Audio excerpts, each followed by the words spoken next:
Hola a totes i a tots, som en Joan Manel Badell i estic com una vertadera cabra. I per què? Perquè vull subscriptors per al meu canal i no se m'ocorre una altra cosa que anunciar els llibres que més m'agrada i recomanar-los. I a més ho faig en català, i en català de Mallorca, que encara és més minoritari. Però a més és que avui xerrarem de poesia, que dintre de la literatura encara és més minoritari. I xerrarem de poesia del segle XVII, ai Déu meu, encara més minoritari. Però l'única cosa que em pot salvar avui és que xerraré de William Shakespeare.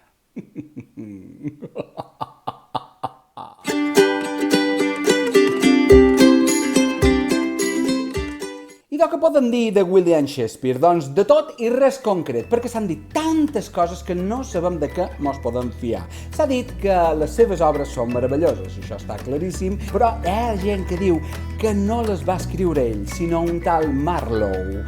O gent que diu que ho va escriure la seva dona, Anne Hathaway, tot i que hi ha altra gent que diu que Anne Hathaway era analfabeta. Imagineu-vos, altres diuen que era homosexual, que és molt probable per les coses que llegirem en els seus sonets, però també tenia 3 fills i estava casat.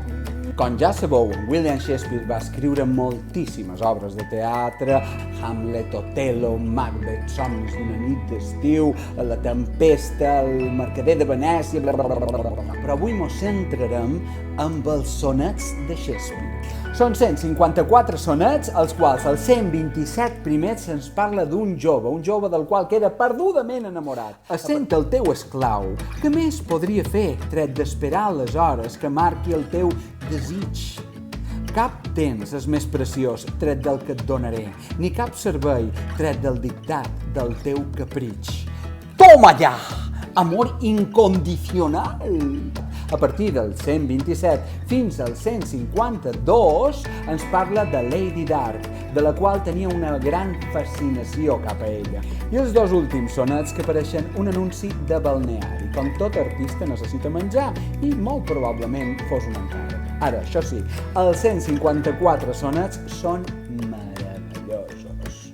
Jo recomano d'Editorials La Butxaca aquesta edició que està en català i en anglès. Així que espero que la disfruteu tant com jo l'he disfrutada. I si vos agrada, subscriviu-vos, per favor. Vos espero a la pròxima fricada literària, això sí.